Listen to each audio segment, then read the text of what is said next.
All right. The day has finally come where I get to interview my coach, my business mentor, and friend, Jess Glazer. Jess, welcome to Keep What You Earn. I can't believe I'm saying that.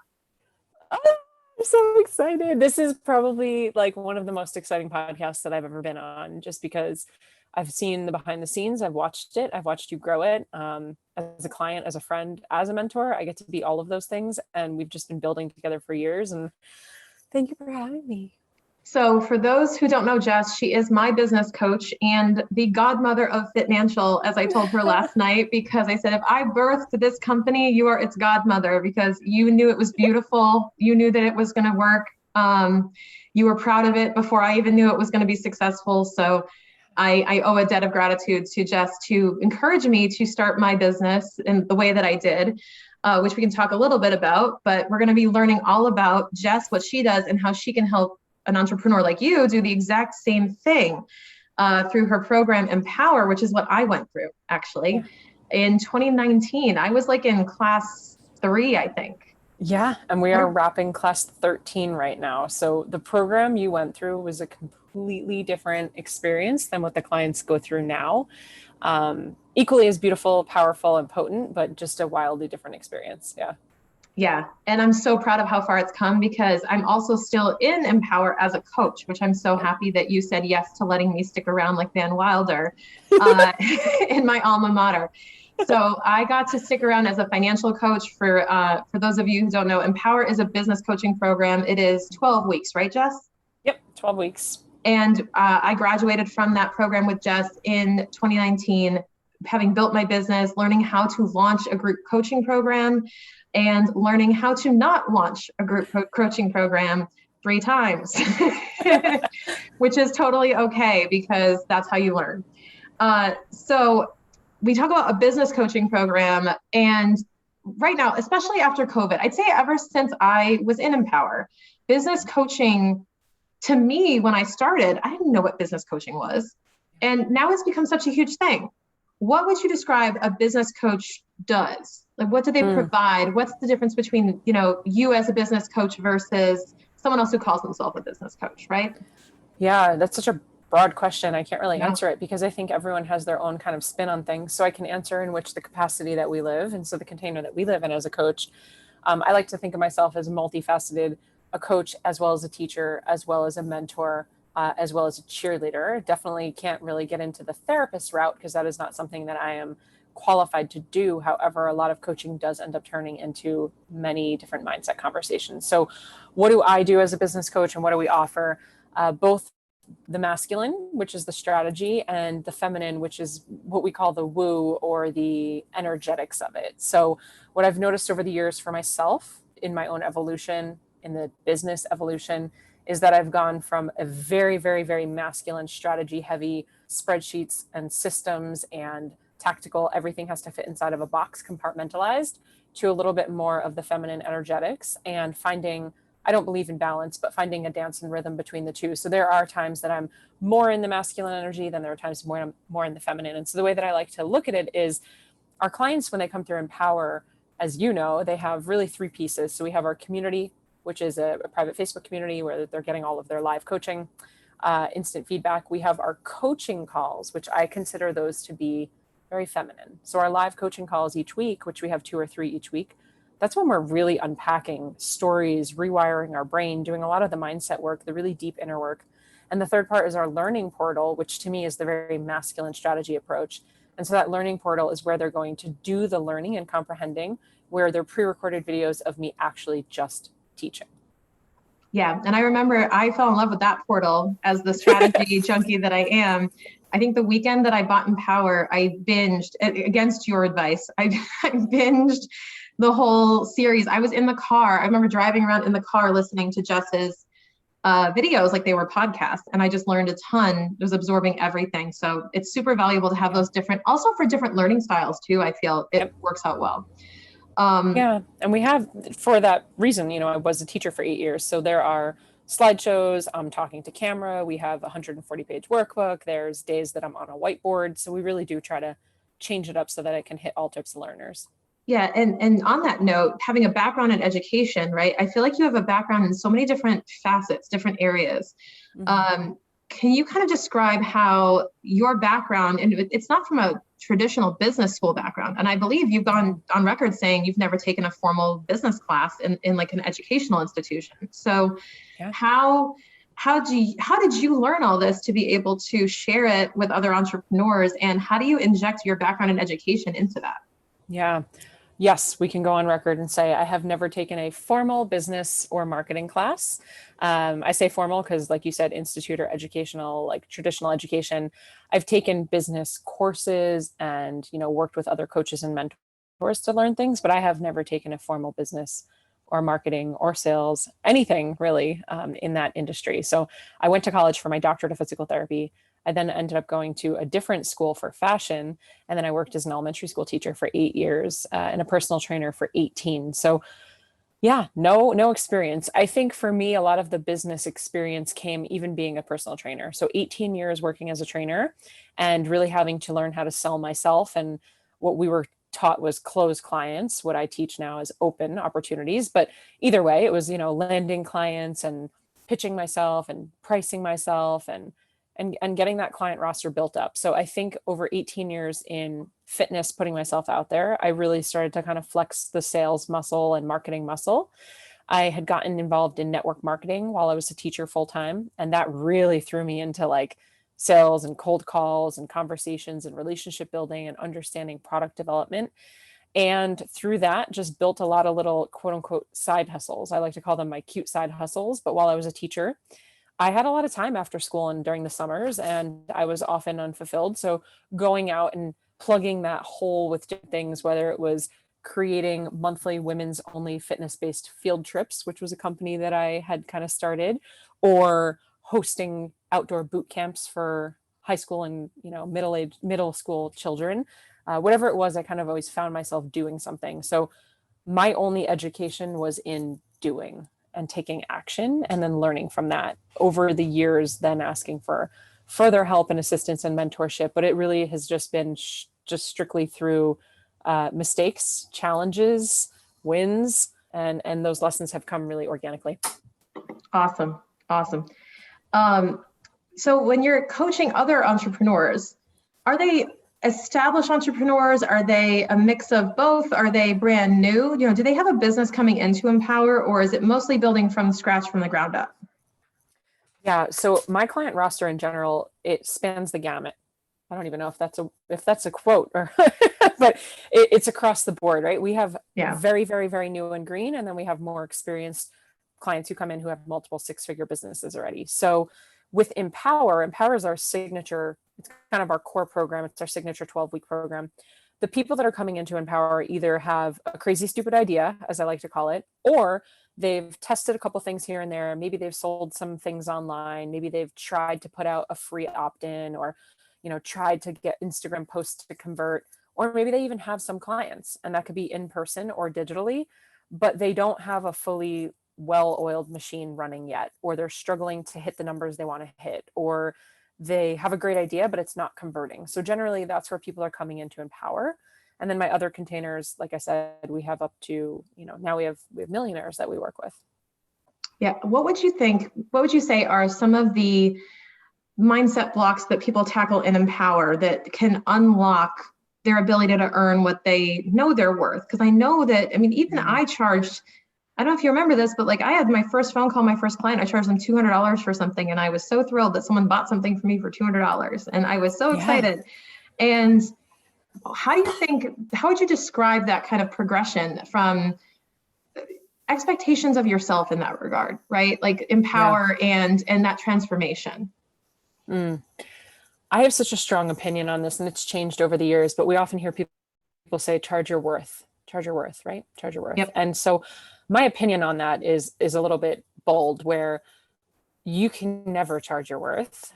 We are worth far more than what we can charge. And so to put it into perspective, if someone right now wanted to pay you for an hour of your time, what would you charge? You would charge X amount of dollars. Let's call it 200. And so you charge $200. Now, if you knew that's where we are right now today, if you knew that it was the last hour of your life, you literally only had 1 hour of your life left, And you could either spend that with loved ones or doing what you love, or you can spend it with a client who's willing to pay you $200. Is that worth it?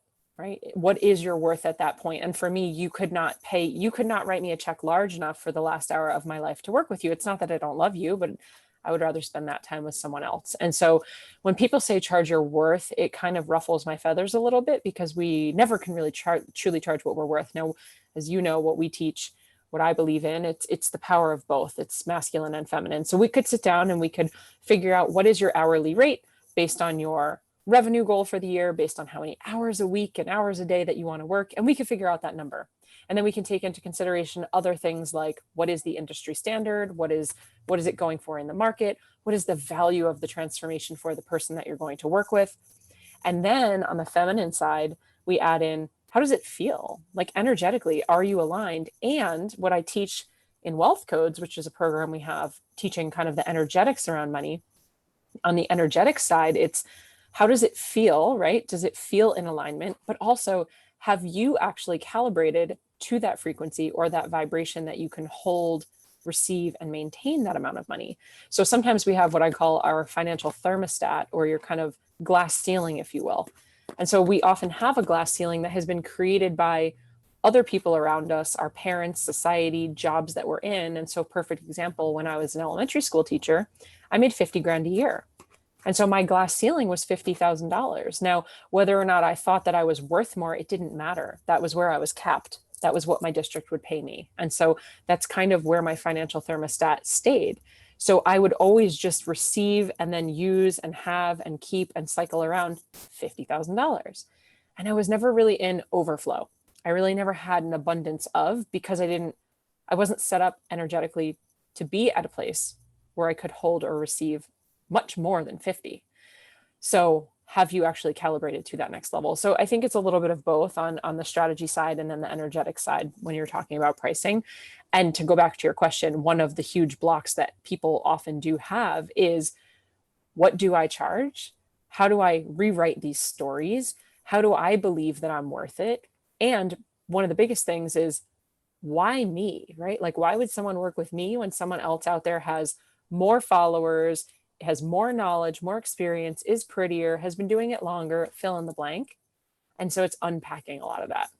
And that's exactly what I was going to talk about next, is the, who am I to do this? Like, who am I to start my own accounting practice? Everyone else is already doing this, and I can just go work for someone. And it was really, that was an eye-opening experience for me to go into that imposter syndrome, which is what it is. Like, who am I to do that? And to unpack that, which it is connected to money. And people don't realize that it's 100% connected to money, because I was going through, what do I charge? And I'm going through my cost spreadsheets and my hourly value. And I'm trying to figure out, like, how do I have a formula? I look like Sheldon Cooper with a whiteboard going, what is my hourly price? And then, you give the 3 words that no Empower student ever wants to hear, which is, what feels good? And and you know what? And not for nothing, that's the right answer. What feels good? Yeah. Because nobody actually asks you that in the business world. What feels good? Mm-hmm. And it's a calibration, like you said, because I've charged the low amounts and I've charged higher amounts, and you just show up differently, right? Mm-hmm. But the $200 you were charging is not wrong. That was the path. That was your journey. So for you to charge the $200 at that moment, that was a little bit of a stretch. That was a little bit scary. That felt a little uncomfortable. And then once people are paying you at that level, and you have proof that people will pay you, and you start to build your confidence around the result that they're getting and how confident you are in teaching whatever it is that you're teaching, then all of a sudden you're like, well, I think I can actually charge $400. And then that's your new ceiling, right? That's your new thermostat. And so you creep up from there and you kind of build off of that. So there's nothing wrong with it. There is no right or wrong answer. It's just wherever you are. Exactly. Yeah. The next rung on wherever you are on the ladder. And you mentioned, like, I don't have a following. I don't have a huge audience. That's definitely a big block, I think, in Empower. What would you say to someone who says, I don't have a ton of Instagram followers. I don't have a place to start. I don't have a flourishing garden already. Is it worth it starting now? Am I too late? Yeah. Oof. You're catching me on a spicy Jess day. So I'm Let's like add a ready to little go all spice. in. I'm all I'm about ready it. to go Let's all in. add it. So the thing with the followers is funny. We get caught up in these vanity metrics, and I get it. I'm human. I get caught in them all the time too, but I like to think of it as a barbecue. And so sometimes people will say like, I only have 200 followers. In fact, when you started, I think you had about that, right? You started at Like 0. 100. Yeah. I Yeah. think like You 80 started or at like 100. 100, right? So I only have 100 followers. Okay, well, Shannon, if you were having a barbecue and someone like told someone else in the neighborhood and what it spread like wildfire and 100 people showed up to your house, how would that feel? That would be extremely overwhelming. You like, do I have enough food? Do I have enough space? What do I do with all these people? Who are these people? How do I serve them all? Right? Literally, how do I serve them all? And so when we have this context around, I only have 100, or I only have 200, or the people that are like, I only have 1,000, stop and think for a moment. Flip the script. If 1,000 people were showing up at your house, you wouldn't say you only have 1,000. You'd be like, holy crow, I have 1,000 people. And so it's the context in which we're thinking about it. And a lot of times we think we need more people to have more business. We have to work harder to make more money. And here is a concept. It's not about less is more. It's not about do less. It's just kind of like, what about what you already have? How can you serve the people that you already have? What are the people that are following you already? The 100 people that are following you, what do they need? What do they want? How can you show up for them? And you just mentioned the garden. So I know you and I always talk about this, but for the listener, I kind of relate business to a garden or a farm where you're harvesting. And so we want to plant seeds, but before we can plant the seeds, we have to like make sure we have really good soil and good lighting. And so you're going to till the soil and then plant the seed, but you have to do the research first because different seeds have to be planted at different depths and different space between other seeds. And then they might need certain nutrients, right? And then we nurture them over time by watering them, making sure they have good sunlight. And sometimes certain things, once they pop through the ground, you actually want to pluck them to harvest them, take them out and refresh the soil. There are certain things that grow like bamboo, which could take 3 to 5 years to break through the surface of the earth, or a pineapple takes 18 months to actually bear its fruit. And what happens with business is sometimes we think we're planting a seed because we put up one Instagram post, and the next day or 3 weeks later, we don't see the fruit yet. We don't see the bamboo shoot yet. And so we start to throw a fit and we think, we can't do it, or it's why us? We knew we shouldn't have. I knew it wasn't going to work. When in reality, you're not letting it do the work. It needs to grow the roots underground. And so sometimes it just takes time, which I know that was, for you, that's exactly what it was. It was just a little bit more time to nurture your audience, and boom, all of a sudden it shot up through the ground. Yeah. And instead of digging it up and planting something new where it was, thinking it's the plant's problem, you just haven't let it actually thrive.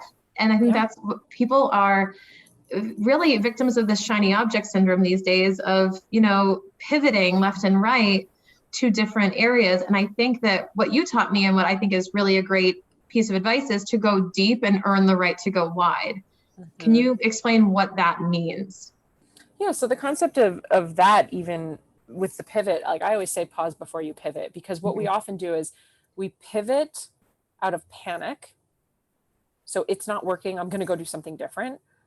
And that's out of panic, which is out of lack and scarcity, which is not where we want to be. So instead, it's like, take a moment and let's assess, why didn't it work? How could it have worked better? What could I have done differently? How did I actually feel in this experience? What can I shift? And then master it, fix it, tweak it, try it again, get feedback, do it again and again and again. And once you've sort of mastered it or figured it out, or now have a strategy, now feel free to go pivot and implement all the stuff that you learned to go build it easier, more effortless, faster, better. So the pivoting thing for me, I get pretty opinionated around, because I do see so many people, so many coaches, so many entrepreneurs will start something, they'll try it, it doesn't work, and so they pivot, which in reality is just quitting. That's what they're actually doing, is they're just quitting. They're throwing in the towel and they're saying it didn't work, so I'm going to stop, or I'm going to leave and I'm going to go do something else. So that's how I feel about pivoting, but I don't think that was your question. No, I think it aligns with the question, because I think that there's this concept of, I see all these entrepreneurs out there doing all the things, they have a podcast, they have this, they have that. And I want to do all of that too. Earn your right to go wide. And they go, they're a mindset coach and a recruiter and a financial person. And they wear multiple hats and they call themselves unicorns. Yeah. Which is great. But, I always say, why should I call you? What happens in my life that I should pick up the phone and call you? And if I don't know what you do, like what type of specialist you are, if you just say, I'm a doctor and I do everything, when I have I need open heart surgery, I'm going to call an open heart surgeon. If that's a thing, a heart surgeon, a heart surgeon who's cardiothoracic. Yeah. Right. So I'm going to call someone there. I'm not going to just go to the general specialist, the general, generalist. I'm going to go to the specialist. So that's kind of my point was, we as entrepreneurs always think that, I have to offer everything to make everyone happy. And it's just not true. Yeah, you had said earn your right to go wide, and that was kind of your question there. And that's a Gary Vee thing. That's not me. He says, go deep, then go wide. And I'm sure he received that information from somebody else, but that's who I received it from so many years ago. The earning your right to go wide, it's kind of the concept. If we think back to, let's go with Starbucks, because every listener knows what Starbucks is. Back in the day, Starbucks sold one thing. What did they sell? Coffee. They just sold coffee. And then over the years of building a brand, a reputation, a experience, an environment, revenue, profit, after building all of these things, market demand, no like trust, as we like to call it, relatability, locations around the country or globe, then they started adding snacks, and then bagels, and then sandwiches, and then cake pops. And over time, they've earned their right to kind of go wide, if you will. But they started as a coffee shop. And they really built their brand recognition and their trust off of just selling coffee. Most of us can't even remember when that was, because I don't even know if any of us were there. Like, who knows who was there when they were just selling coffee? Because for as long as I can remember, they've always had at least snacks. But that is kind of the concept we're talking about here. And that is a belief that I have that you can borrow, or a listener can borrow, or you could completely disagree with, and that's fine. But what we teach kind of within Empower and all of our programs is that kind of concept of building something, one thing, and just building it to be. And that's what our Empower is for our business. It's Empower is the bread and butter. It's the core program. It's the signature. It's the big kahuna, not just because it's the one that brings in the most revenue, but it has always had the most energy and focus from myself and the staff. It's where we have all the coaches, and we just keep tweaking it, and we take all the feedback, and we're constantly implementing. And so if you think of a pyramid, whether it's facing up or down, it doesn't matter. But if you think of a triangle, and this is typically called an ascension model or a product suite in a business, Empower is in the middle of the product suite. And then from Empower, from getting all of the feedback, seeing where the customers are in their customer journey, what do they need after Empower? What do they need before Empower? Over the years, we now have built other programs in and around that are after or before. But it was like, let's get our signature offer down and just we're on our 13th round. We've never not made changes. For 13 rounds, we've changed the program, just making it better and better and better, and making the client experience more robust each time. Yeah, and I can agree with that, because I'm on those emails when you guys change everything. So I can attest. No, we haven't changed that much. Not around and that's the thing, you haven't changed much around the value and the offer. It's just the vessel through which it's delivered slightly changes, right? You go from like coach to first class. That's really, but you're going to the same place. And you mentioned, we talked about the kind of your offers, right? In the Starbucks thing. On this podcast, you guys have heard me talk about scaling a lot. And one of the things that I preach about scaling is that you have to nail what you do really well, and make it replicable, and make it so that you can deliver it over and over and over again, almost on autopilot in a flow state, where you know how it works. And only when you hit that point do you then create scalability. Because I think there's a misconception that scalability is just earning more revenue, when in reality, scalability is a process in building, I think, a simple and repeatable offer. Would you agree with that? What would you think scaling is really, what unlocks an entrepreneur's ability to scale their product or service? When you're a personal brand like myself, when you're a coach, when you're a person relationship, I'm in the business of relationships. That's what it is. So when you're in a relationship type business, as are you, you're literally doing taxes for people. It's a done for you service in addition to the other stuff that you're doing. You can't replicate yourself. You can't scale yourself. And so the only way that you can build more or do more is if you have more Shannons. And so this is when we can start to outsource and we can start to delegate, and other people do things that don't require you so that you can stay within your zone of genius, but also the things that you do. So what we decided to do when we were going to scale, empower, or grow the company was, yes, how can we kind of replicate Jess or free up as much time for Jess as possible? Not that I'm sitting on the beach twiddling my thumbs, but I'm so that I can go do other things, build and create new things. So what we decided was, rather than having a program that I'm running over and over and over again, and I'm just making more money and creating more offers, let's build a machine that makes us money. And so that's what we've been doing for the last year and a half, as you have watched, but we're not worried about making more money. And I know it seems counterintuitive. I'm not concerned about making more money, getting more clients, putting out more offers. Our focus has been, how do we turn what we have into a machine that makes us money? Once we can have a machine that makes us money, it will inadvertently free up time for myself and the other people in the team. And then we can go create new things. And that really is the going wide. Yeah. And I think that's what a lot of this right here, if you implement that, Yep. is gold for entrepreneurs, because if you focus on building the machine instead of just making the money yourself and continuing to trade your time for money, that's where the sweet spot happens. That's where you actually unlock the scalability potential, because we can't make more time. Yeah. And I will tell you, as someone going through it, and this might not be everybody's experience, but I'm always transparent. It's been challenging. And also from what I've seen, different peers and mentors of mine, when they've started to really scale back to create their machines, and then in us doing it ourselves, sometimes that means a dip in revenue. Sometimes it means slowing down to speed up.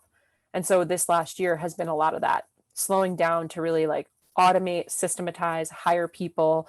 And so it's really pausing for a moment on this like rapid rocket trajectory that we were on to say, whoa, we can keep going on the rocket, but at a certain point, Jess is going to burn out again, which has happened before, or become resentful of the business, or it's not fun and it's just not sustainable. And when I zoom out and I look at my life, I don't know. I can't tell you what a 3-year, 5-year, 10-year plan is. I really don't know. And I don't care to know. But I will tell you that in 3 years, I'll be 40, which is crazy. And I'm like, I know what I don't want. Right. And like what I don't want is to be on 100 coaching calls a week and talking to Instagram stories every single day and constantly just launching and promoting. So it's like, okay, well, then how do we get there? Let's reverse engineer, making sure that that's not where we're at. So let's build this machine. So it does sometimes require a little bit of ego work to say, whoa, the business isn't going to double this year for the first time ever in revenue. Like, okay, am I okay with that? Am I any less of a person? Am I still worthy? Am I still valuable? Which are real conversations that I've had with myself.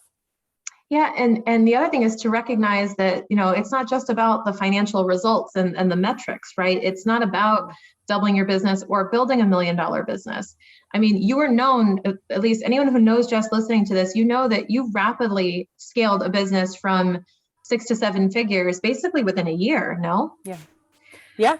I mean, we went 0 to multiple 7 figures in under 3 years. Which is nuts. Congratulations. It's bonkers. But also, I'm going to ask, what did you learn about money through that journey? Both energetically and from a masculine standpoint.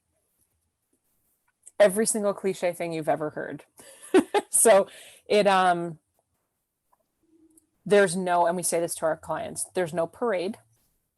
It doesn't mean I don't want you to go for the goal. It doesn't mean I don't want you to feel what it feels like. It doesn't mean you shouldn't do it.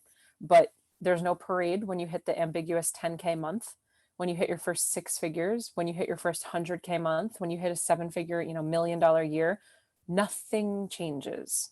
There's no celebration. There's no parade. The confetti doesn't fall from the sky. Your life is not just instantly changed. Money, however, does provide opportunity. And I'm pretty unapologetic in the way that I feel about creating money and wealth. And I do believe money brings opportunity. I do believe out of experience that money provides it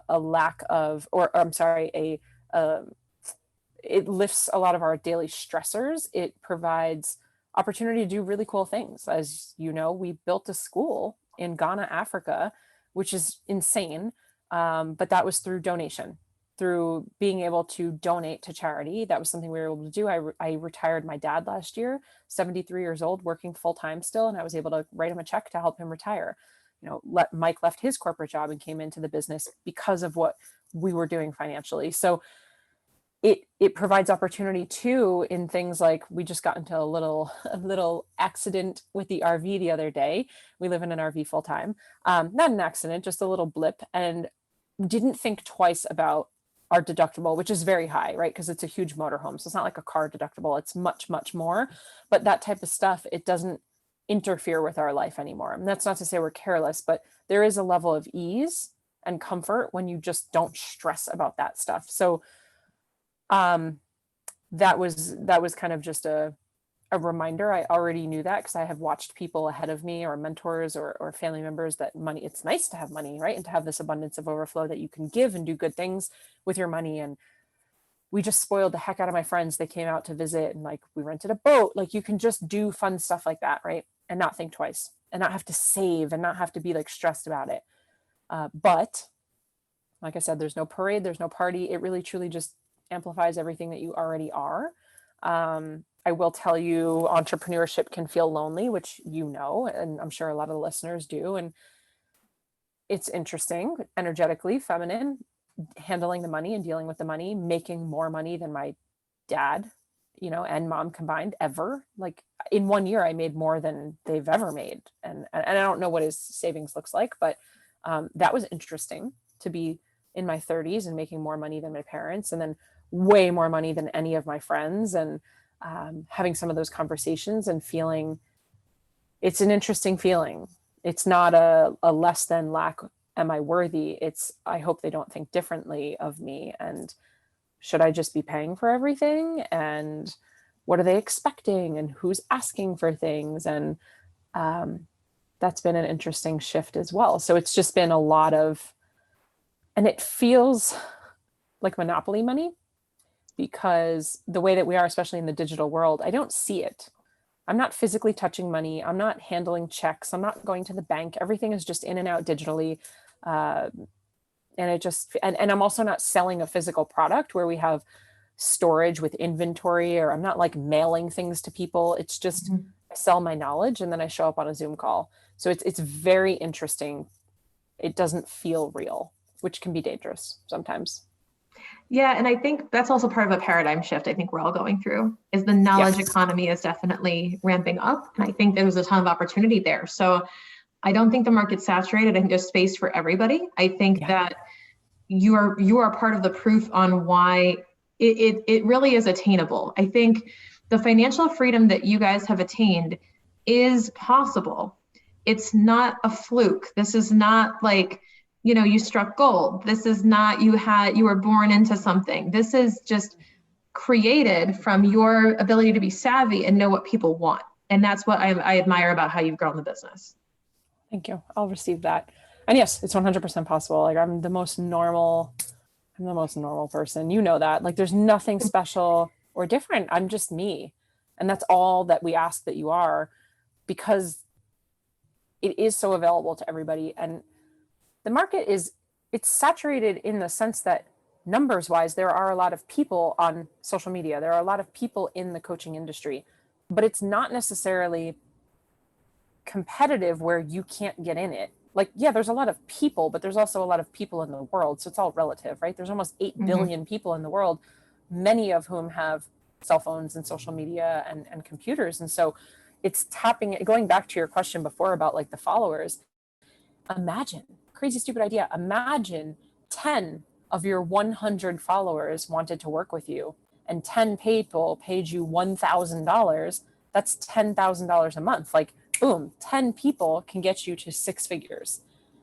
And we overcomplicate things, and we could sit down and do the math because that's your jam. But it's like, okay, cool. You want to hit 10K a month? 1 client pays you 10K. 2 clients pay you 5. 5 pay you 2. 10 pay you 1. Like, we can keep doing this, right? 20 people can pay you $500, and you can make the numbers whatever you want to make them. But hitting those goals, hitting those numbers, it's actually not that complicated, and it doesn't require a lot of people.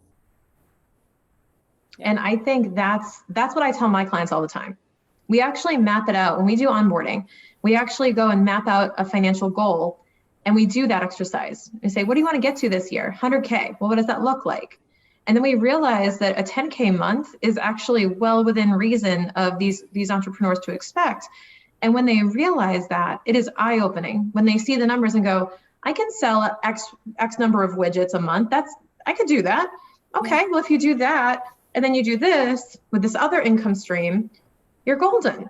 And they don't realize that it's just a micro action or a micro thing that will just flip the switch for them and be able to do that. And I think we just block ourselves from accepting because we see the macro number. We see like 100K a year and they're like, wow, how would I ever do that?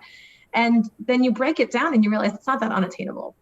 No, not at all. But we also stay within the container that we're living in, right? These confines. So for me, like I said earlier, it was the 50K, but also there was a story, there was a narrative that I was a teacher and that was what I did. And so I had summers off and I had weekends and I had nights off and I had really good, pension and I had benefits. And why would I leave that?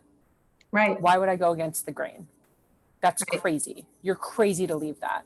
When in reality, when we sat down and crunched the numbers, because I taught for 8 years in the state of New Jersey where I was teaching, you have to teach for 10 to collect the pension that you've paid into to be considered vested. So it was a very deep conversation when I was getting ready to quit of, can I just stick it out for 2 more years? That way I can collect my pension.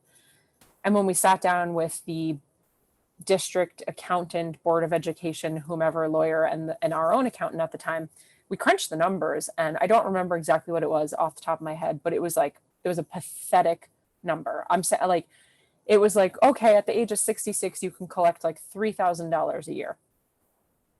And I'm like, I'm going to stick around this job for 2 more years, miserable and like totally unfulfilled for $3,000 a year, 20 years from now, if I'm alive and healthy. And what is $3,000 or $4,000 20 years from now going to be worth? Right. And so it ended up becoming a really easy decision because the other thing too was the benefits. Everyone, but the benefits. I don't know the numbers. You probably do. I think we pay like $100 more a month right now than we did when we were working as a teacher and in corporate. Because you still pay, people don't realize like you're still paying for your benefits to your company. It's just coming out of your paycheck so you don't feel the sting or the burn.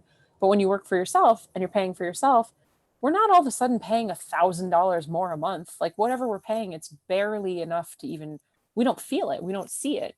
And so to think that that was something that was holding me back from stepping into this, because I thought it was like this ball and chain that I had. It was such a great thing, right? They call them golden handcuffs. It was like such a great thing that I had. And in reality, just like when you reverse engineer, making 6 figures, it's very possible. It's very possible. Absolutely. Coming from someone who's done it, it's absolutely possible. And it's absolutely possible with just the right guidance too. Yep. And I think that's what I thank you for, is just the mistakes I've avoided trying to learn it on my own. It's definitely been so helpful. And that's why it's so important to have somebody in your corner, someone you can bounce things off of. And you mentioned entrepreneurship is lonely, but having other people who are in the same boat as you, a community and a coach to be there to support you was just imperative in my ability to kind of put the blinders on and keep going. So I can't speak to that enough. Before we wrap up though, I have 3 rapid fire questions. Yay! And because at the time we're recording this, none of my interviews have aired yet. Jess has no idea the 3 questions I'm going to ask her. They're pretty straightforward, but I'd love to, they're intentionally kind of vague sometimes because I want to see how you answer them. Okay. So number 1, what is one investment you currently can't live without? Ooh, a coach or some sort of like a mentor, personal development, something for myself. Perfect.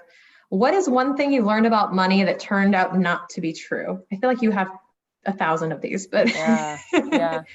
One thing I learned about money that turned out not to be true. It does grow on trees. Wait, the fact that it actually goes on trees? Yeah, I mean, it literally, I think to go deeper, I was once told, or always told, society, parents, whatever it was, that it runs out and it doesn't, you can't, we don't produce more. It doesn't grow on trees, being that like, it doesn't just keep growing, when in fact, money is infinite, right? And so there is a certain amount of money that we have in the world, and it is cycled.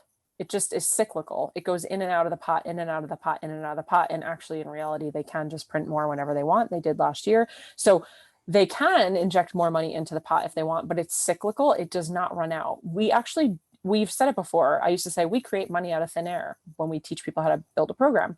We're not creating money. That's a false statement. We're not creating money. We're actually borrowing money from the pool because it's just in this big pot together. So this is something that I've learned.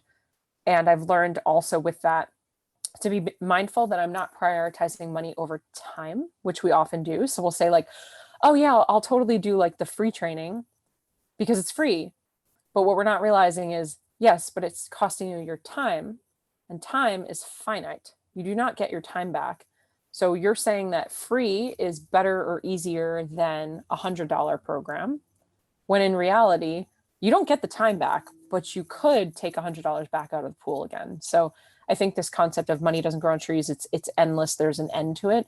That is a false narrative that I've shifted. I love that. And so what makes you feel like a millionaire? What makes me feel like a millionaire? But the thing that makes me feel like a millionaire is the belief that I am, which I am. So it's easy now to back up, right? Because like when you have evidence, it's really easy to back it up. Yeah, it's like my bank account.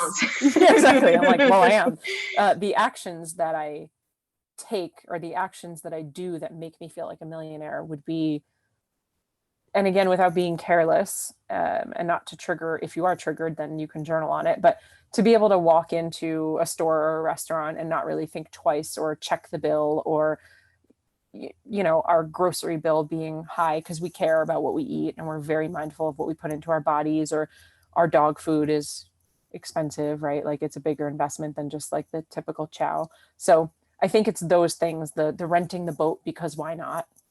It's those things. We've gotten into RV parks this year where we've pulled in and it's just like respectfully not a vibe. And I just don't want to be there for a week or two running the business. And so we've left and lost our money because it's a non-refundable situation. So again, without being careless, it's those opportunities and actions where I'm like, that stuff makes me feel like a millionaire. Yeah. Yeah. If I were to summarize it, would it be accurate to say making choices without feeling like you're making sacrifice? 100%. And just purely based off of like desire and feeling, not out of checking the books first and lack and scarcity. I love that. Within scope. Yeah. Like we're not idiots. Yeah. No. And I think that there's people have this, and that this is interesting, why you disclaim it so much without being careless, is because that there's a judgment in our society that if folks have money, that they're somehow not doing good things with it, or that they're being selfish, or they're being greedy, or they're, and it comes down to money buys choices. Mm-hmm. And the fact that certain people have the ability to exercise certain choices is their choice. And that's, absolutely. And we all have to respect that of everybody. And that's I think one of my whys, right? One of my carrots. We have a lot of different whys, but that's one of them where it's like, yeah, I unapologetically want to be able to have those choices and opportunities and not feel bad about it. I think for me, sorry to cut you off, just some of my disclaimers also, though, is so many entrepreneurs listen to this show and to us. And I just want to be mindful because I think there is a lot of Instagram versus reality, if you will, happening in the world of social. And so I say these disclaimers to say, sometimes people take the be do have a little bit too far and they think it's like fake it till I make it. So let me go blow all my money on renting a boat or getting the car or the fancy shoes, thinking that's going to then create, number one, maybe happiness and fulfillment. But number two, if I have the flashy car, then I'll get the client.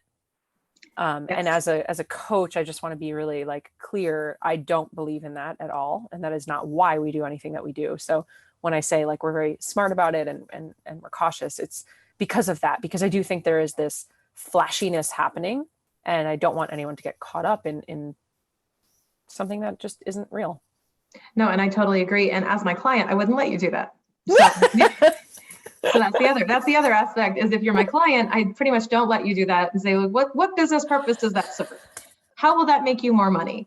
Because my job is to make sure that you're using money to make more of it, or you're using that money to make more memories. That's it. Yeah. So that's, if it's not making more money or more memories, is it worth spending? Is kind of my mantra. I love it. So with that, I want to just wrap on this, Jess. So we've got Empower, which is your signature program we've talked about, which is what I went through. And I believe you're currently enrolling at the time this is airing. So tell folks a little bit about how they can find out more about the program. Yeah. Honestly, just shoot me a DM. You could probably just shoot Shanna a DM as well. She's been around since basically day one.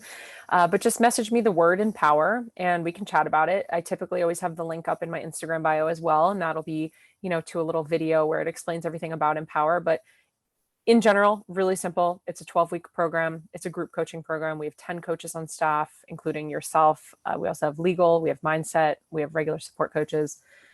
Live coaching program. And this is for anyone who wants to build a coaching program. So if you want to run your own course or digital program or coaching container, this is where we take you from soup to nuts, from ideation to creation. You actually launch while you're with us. You onboard your clients while you're with us. And we unpack all, like I said, the masculine and the feminine and how to do it. So you said message you, you're most active on Instagram, right? What's your handle? At Jess.Glazer, Glazer. Perfect. We'll throw that in the show notes too. Thanks. And I believe you have a special guest for our special gift for our listeners, I should say, as well, which is a little taste of what you do in Empower. So we were talking a lot today about worth and charging your worth and back to the $200. So I have a really cool training. It's called How to Price with Confidence. And it is both the masculine and feminine on how you would price, how you would set your price for whatever it is that you're selling. And so you can go to jessglazer.com/price your offer free. Perfect. And we'll throw that in the show notes as well, so you guys can get a copy of that. And let me just tell you, Jess created this after I graduated Empower, and I definitely could have used that in the beginning. So definitely go grab a copy of that so you get a taste of what Jess is offering, and reach out to her on anything Empower. I'm also happy to answer your questions if you want to shoot me a DM. Jess, thank you so much for being on the show. We really appreciate you. I appreciate you more than you know, but our listeners got so much gold today, and I just really appreciate you coming on and sharing that with us. Shannon, the feeling is mutual, and I'm so excited and proud of you and just grateful that you help us keep what we earn. I love it. So until next time, guys, we'll see you.